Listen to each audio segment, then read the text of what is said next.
अब ऐश Alola champion यानी कि पोकेमॉन वर्ल्ड का सबसे स्ट्रॉन्ग ट्रैप बन चुका था। वो प्रोफेसर ओक के पास जाता है और पूछता है कि क्या मैं पोकेमॉन मास्टर बन चुका हूँ, बट प्रोफेसर ओक बताते हैं कि पोकेमॉन मास्टर बनना इससे कहीं ज्यादा है। अभी तुम पोकेमॉन मास्टर बनने के सिर्फ एक कदम पास आए हो। ऐश पूछता है कि तो पोकेमॉन मास्टर कैसे बना जाए। प्रोफेसर ओक बताते हैं कि नॉर्दर्न रीजन में एक पोकेमॉन मास्टर चैंपियनशिप हर साल होती है, बट उसमें पोकेमॉन वर्ल्ड के 6 सबसे स्ट्रॉन्ग ट्रेनर पार्टिसिपेट कर सकते हैं। उसमें पार्टिसिपेट करने की क्राइटेरिया भी काफी ज्यादा हार्ड है, जो कि काफी कम ही ट्रेनर्स पूरे कर पाते हैं। ऐश पूछता है कि ऐसी कौन सी क्राइटेरिया से। प्रोफेसर ओक बताते हैं कि इस वर्ल्ड चैंपियनशिप में पार्टिसिपेट करने के लिए 4 क्राइटेरिया है, जिनमें सबसे पहले यह है कि तुम्हारे पास 50 बैजेस होनी चाहिए। सेकंड क्राइटेरिया ये है कि तुम्हारे पास पोकेमॉन वर्ल्ड के सारे 18 टाइपिंग के पोकेमॉन होने चाहिए। और थर्ड क्राइटेरिया सबसे हार्ड है, जो कि यह है कि तुम्हारे पास 3 लेजेंडरी पोकेमॉन होने चाहिए, जिनमें से एक म्यूटू होगा। और फोर्थ और लास्ट क्राइटेरिया ये है कि तुमने सारे रीजन के चैंपियंस को डिफीट किया हो।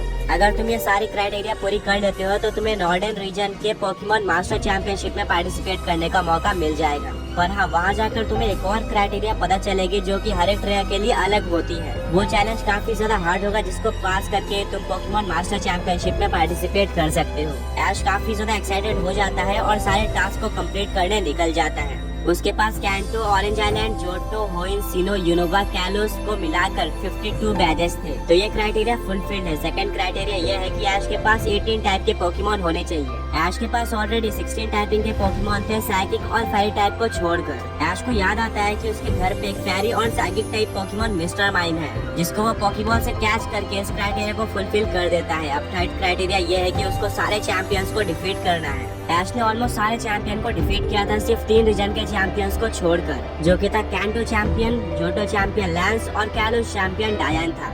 अब क्योंकि आज गला रीजन में था तो कैलोस रीजन उसके काफी ज्यादा पास था, इसीलिए वो ट्रैवल करता है कैलोस रीजन में। अपने जर्नी के बीच में वो वेटलैंड में होता है, जहाँ पर वो रास्ता भूल जाता है। वहाँ पर वो फंस चुका था, तभी काफी सारे हाउंडूम ऐश के ऊपर अटैक कर देते हैं, बट तभी एक पोकेमॉन आकर ऐश को बचा लेता है। एंड वो और कोई नहीं बल्कि ऐश का ग्रीनिंजा था, जिसने ऐश के ऑरा को सेंस कर लिया था। ऐश और ग्रीनिंजा काफी टाइम बाद मिले थे। ऐश ग्रीनिंजा को बताता है कि मैं पोकेमॉन मास्टर चैंपियनशिप में पार्टिसिपेट करने जा रहा हूँ, मुझे तुम्हारी जरूरत पड़ेगी, तो क्या तुम मेरे साथ चल सकते हो। ग्रीनिंजा मना कर देता है क्योंकि उसको कैलोस को प्रोटेक्ट करना था। पर तभी वहाँ पे लेजेंडरी पोकेमॉन ज़ायगाट आ जाता है और वो ग्रीनिंजा को ऐश के साथ जाने के लिए अलाउ कर देता है। बट कुछ टाइम बाद ग्रीनिंजा को वापस आना होगा। ग्रीनिंजा ऐश के टीम को ज्वाइन कर लेता है। ऐश अपनी जर्नी आगे बढ़ाता है और डायंथा से मिल जाता है। वो डायंथा को चैलेंज करता है एक 6-on-6 बैटल के लिए। डायंथा एग्री कर लेती है और ये बैटल स्टार्ट होती है। डायंथा का सबसे पहला पोकेमॉन होता है अरोरस। वहीं पर ऐश अपने सेप्टल को सेंड करता है। दोनों ही पोकेमॉन्स को एक दूसरे के खिलाफ डिसएडवांटेज था, बट स्टिल ये बैटल स्टार्ट होती है। सेप्टल सबसे पहले लीफ ब्लेड का यूज करता है, पर अरोरस रिफ्लेक्ट का यूज करके उस अटैक को सेप्टल के ऊपर रिफ्लेक्ट कर देती है। फिर वो ब्लिज़ार्ड का यूज करती है, जिससे सेप्टल को काफी ज्यादा डैमेज पड़ता है। ऐश अपने सेप्टल को बुलेट सीड यूज करने बोलता है, पर अरोरस दोबारा से रिफ्लेक्ट का यूज करके अटैक को रिफ्लेक्ट कर देती है और सेप्टल को डैमेज पड़ता है। फिर अरोरस लाइट स्क्रीन का यूज करती है।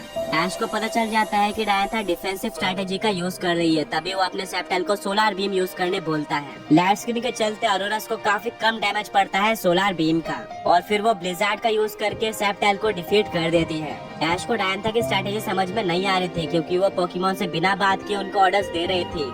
उनके सोल से कनेक्ट हो गया। अब ऐश कुछ सोचता है और भेजता है अपने इन्फर्नेट को। अब यहाँ पर अरोरस को डिसएडवांटेज था। ऐश अपने इन्फर्नेट को फ्लेम थ्रोअर यूज करने बोलता है, जिसको अगेन अरोरस रिफ्लेक्ट कर देती है। अब ऐश सोचता है कि इसको कैसे डिफीट किया जाए, तभी उसको एक स्ट्रेटेजी आती है और वो इन्फर्नेट को डिग अटैक यूज करने बोलता है। अब किसी भी समय इन्फर्नेट अरोरस के ऊपर अटैक कर सकता था। कुछ टाइम बाद ऐश इन्फर्नेट को ऊपर आने बोलता है और डिग अटैक अरोरस पे लग जाता है। फिर इन्फर्नेट क्लोज कॉम्बैट का यूज करके अरोरस को हरा देता है। डायंथा ऐश के स्ट्रेटेजी से काफी ज्यादा इम्प्रेस होती है, बट वो बोलती है कि ये तो सिर्फ स्टार्टिंग थी, असली मैच तो अब शुरू होगा। और डायंथा भेजती है अपने फाइटिंग और फ्लाइंग टाइप पोकेमॉन हवलूचा को। ऐश दोबारा से इन्फर्नेट को डिग अटैक यूज करने बोलता है, बट इस बार डिग अटैक काम नहीं करता, क्योंकि हवलूचा एक फ्लाइंग टाइप पोकेमॉन था। डायंथा एक स्माइल देती है और हवलूचा को फ्लाइंग प्रेस यूज करने बोलती है, जो कि एक सुपर इफेक्टिव अटैक था, जिससे इन्फर्नेट को काफी ज्यादा डैमेज पड़ता है। ऐश इन्फर्नेट को फ्लैट ब्लिट्स यूज करने बोलता है, जिसको हवलूचा डॉज कर लेता है। फिर हवलूचा यूज करता है हाई जंप किक का, जिसको इन्फर्नेट डिग अटैक का यूज करके डॉज कर लेता है। रिकॉइल से हवलूचा को काफी ज्यादा डैमेज पड़ता है। अब इन्फर्नेट जमीन के अंदर था, तभी डायंथा अपने हवलूचा को उस जमीन के अंदर स्टोन एज यूज करने बोलती है, जिससे इन्फर्नेट को काफी ज्यादा डैमेज पड़ता है और इन्फर्नेट हार जाता है। अब ऐश अपने नेक्स्ट पोकेमॉन की तरफ भेजता है लुकारियो को। दोनों ही फाइटिंग टाइप पोकेमॉन्स थे।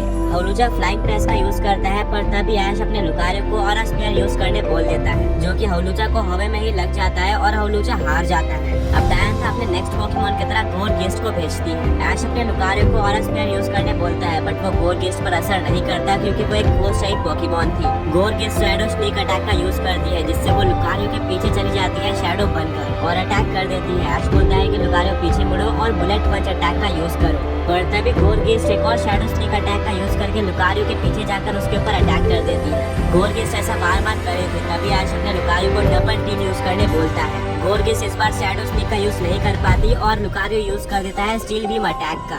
अब गोरगेस्ट ट्रिक और ट्रिक अटैक का यूज करती है, जिससे लुकारियो एक घोस्ट टाइप पोकेमॉन बन जाता है और फिर super effective Phantom force attack का यूज करके गोरगेस्ट लुकारियो को डिफीट कर देती है। इसको देखकर सारी ऑडियंस और ऐश शॉक हो जाते हैं कि आखिर डायंथा ने ऐसी स्ट्रेटेजी कैसे बनाई। अब ऐश के 3 पोकेमॉन हार चुके थे और अभी भी डायंथा के पास 4 पोकेमॉन थे।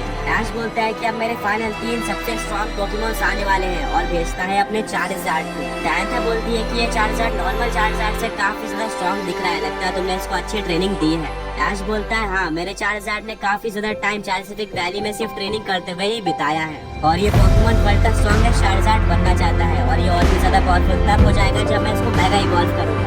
ऐश अपने मेगा रिंग से कीस्टोन को निकालता है और मेगा इवॉल्व कर देता है चार्जर्ड को मेगा चार्जर्ड एक्स में। गोरगेस्ट दोबारा से शैडो स्नीक अटैक का यूज करती है, बट ऐश डायंथा की स्ट्रेटेजी समझ चुका था और वो चार्जर्ड को अपने पीछे ओवरहीट अटैक का यूज करने बोलता है, जो कि गोरगेस्ट पर लग जाता है और इस एक ही अटैक से गोरगेस्ट हार जाती है। ऐश का चार्जर्ड पहले से कहीं ज्यादा स्ट्रॉन्ग हो